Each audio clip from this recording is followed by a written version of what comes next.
Bem-vindo ao canal Contra Polemic. Aqui nós fazemos análises a partir da perspectiva anarquista e precisamos da sua colaboração. Dê like, compartilhe, se inscreva. O seu engajamento é importante para a expansão desse projeto. Vou falar com vocês que o que eu queria fazer, na verdade, um vídeo hoje seria sobre o que é racismo. Qual a perspectiva que nós, anarquistas, temos sobre o que é racismo? Muitas coisas são semelhantes, algumas são diferentes. Todavia, frente à situação que o mundo está se vendo agora, desesperado, pensando talvez em conflitos mundiais, eu acho que antes de, inclusive, eu citar qualquer coisa, eu acho que é interessante que a gente veja no sentido de analisar qual é o contexto em que essas coisas estão se desenrolando, estão se desenvolvendo. Isso aqui não é nenhuma análise no ponto de vista anarquista, mas é uma análise feita por um anarquista, que pode muito bem ter sido feito por outros especialistas. Esse é o ponto de vista que é feito pelo Noam Chomsky sobre a relação. Então eu achei interessante trazer um anarquista para poder a gente ver e analisar essa situação que está acontecendo entre Rússia, Ucrânia e Estados Unidos. Vamos lá? Primeiro vamos entender um pouco do contexto histórico. O que aconteceu? Para a gente entender isso, a gente tem que entender qual foi o papel da OTAN durante sua história. Então a OTAN foi uma organização do Tratado Atlântico Norte, era uma organização primeiramente militar. A ideia da OTAN é que ela seria uma organização de diversos países do Oeste, do Ocidente, melhor dizendo, que buscaria entre eles uma organização militar que pudesse fazer frente à União Soviética, que pudesse ter força para impedir o avanço da União Soviética para o Ocidente. Lembre-se que a União Soviética ela não só compreendia a Rússia, mas ela ia até a Alemanha, tanto que a Alemanha, durante o período da União Soviética, ela era dividida entre a Alemanha Oriental e a Alemanha Ocidental, assim como Berlim, a capital da Alemanha, que era dividida também ao meio entre a Alemanha Oriental e a Alemanha Ocidental. Dentro desse contexto, foi assim que a OTAN operou durante os anos da União Soviética, os anos da existência da União Soviética. Já ao final, quando a União Soviética estava para cair e com a queda do Muro de Berlim, Gorbachev, o último líder da União Soviética, passou a tentar agir no intuito de promover uma diminuição das tensões da Guerra Fria entre os Estados Unidos e a União Soviética. Então o que foi que o Gorbachev fez? Ele chegou ao que era na época o presidente George W. Bush o primeiro, tá? Muita gente conhece George W. Bush II, ele é o filho de outro presidente, George W. Bush, que foi eleito, creio que ou no final da década de 80 ou no início de 90. Mas enfim, toda a discussão entre Gorbachev e Bush se deu, o Bush pai, né, se deu no contexto do começo da década de 90. E o que foi que aconteceu com a queda do Muro de Berlim? Gorbachev chegou e fez um acordo que seria um acordo verbal, de acordo com ele, onde ele falou o seguinte: ok, eu não vou interferir nessa questão da Alemanha Oriental. A Alemanha Oriental caiu, as pessoas não querem, então a gente vai permitir que a Alemanha seja não só unificada, mas que ela seja unificada e faça parte da OTAN. Portanto que, e aí são as palavras do próprio Gorbachev, nenhum centímetro mais ao leste. Ou seja, que a OTAN não fizesse nenhum tipo de avanço na direção leste da Alemanha, que não foi o que exatamente aconteceu. A OTAN ela continuou expandindo, fazendo a parte da Polônia, se não me engano, Lituânia também. Outros países que acabaram se juntando à OTAN na direção do que agora seria a Rússia, porque logo após a Rússia teria caído, né, e a OTAN continuou expandindo. Então a OTAN que tinha, durante os anos da União Soviética e pós a Segunda Guerra Mundial, a função de barrar qualquer avanço da União Soviética para o Ocidente, passou a ter uma outra função, ou melhor dizendo, a função que sempre teve, que foi a de expansão da influência dos Estados Unidos sobre o mundo. E a influência ela é de influência de força, influência econômica, militar, valores, entre outras. Só que existia além dessa primária função, existe como isso se opera. E essa função, essa função da expansão da influência dos Estados Unidos, ela é feita pelo controle da energia. Então a energia de petróleo, as energias minerais, elas vão ser parte vital da política de expansão dos Estados Unidos através da OTAN. E assim foi que a gente observou durante as décadas de 90 e 2000. Ficou muito claro essa tática, essa influência, ou melhor dizendo, como a OTAN funcionava para a expansão dos Estados Unidos na tentativa da conquista de fontes minerais não renováveis, com a guerra do Iraque. Se talvez você já pensou isso, parabéns, mas exatamente, o Iraque não teve nada a ver com guerras com armas de destruição em massa, ou nada desse sentido. Ou não só também uma vontade, digamos, mesquinha ou econômica somente dos Estados Unidos. Não, fazia parte da política construída pela OTAN. A OTAN não foi só os Estados Unidos. Os Estados Unidos entrou como a frente da guerra, mas todos os países que se envolveram na guerra do Iraque são países que são considerados líderes da OTAN, são os países que fazem parte da OTAN. Então que aquilo ali foi parte da política da OTAN, não só dos Estados Unidos.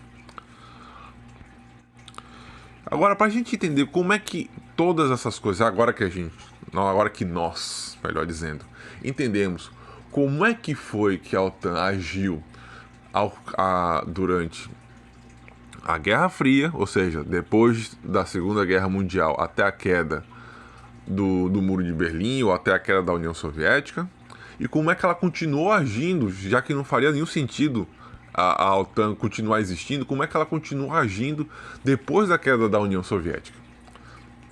Então vamos tentar agora fazer um recorte histórico.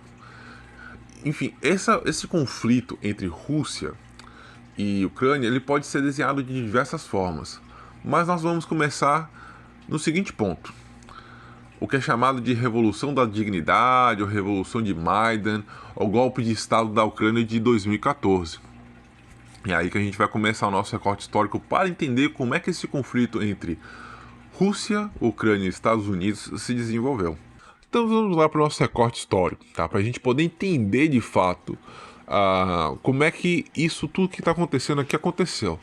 Nós podemos ir para um tempo bastante distante para entender qual é o problema entre Estados Unidos e Rússia até chegar aqui. Mas, a propósito de não deixar esse vídeo super longo, vamos aqui aos fatos mais imediatos dessa situação. Tá? Aqui a gente vai começar a tentar entender um golpe de Estado que aconteceu na Ucrânia em 2014, que foi denominado de Revolução da Dignidade na Ucrânia ou Revolução Maidan. Tá?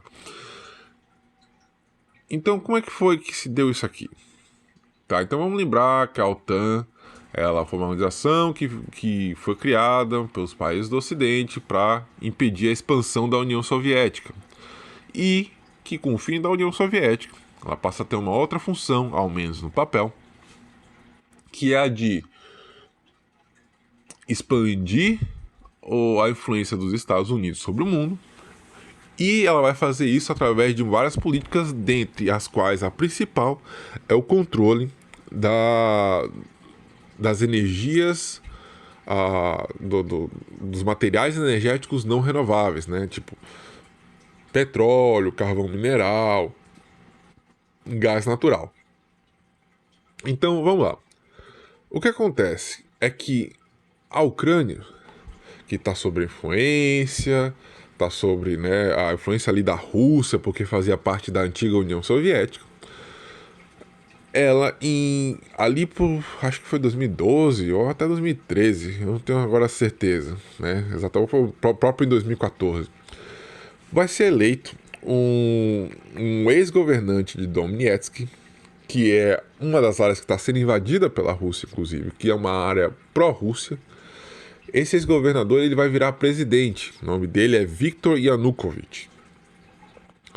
E a Rússia, que já estava passando por alguns problemas econômicos, algumas tensões sociais, a eleição desse presidente, esse governador, ao tentar resolver isso, ele vai tentar se alinhar, porque ele já era pró-Rússia, né? Sempre foi, veio inclusive de uma área que é pró-Rússia. Então ele vai tentar se alinhar com a Rússia, vai pedir crédito. Só que todas as decisões dele, política, foram decisões desastrosas, né? E, bom, eu quero deixar também mais uma coisa clara, tá?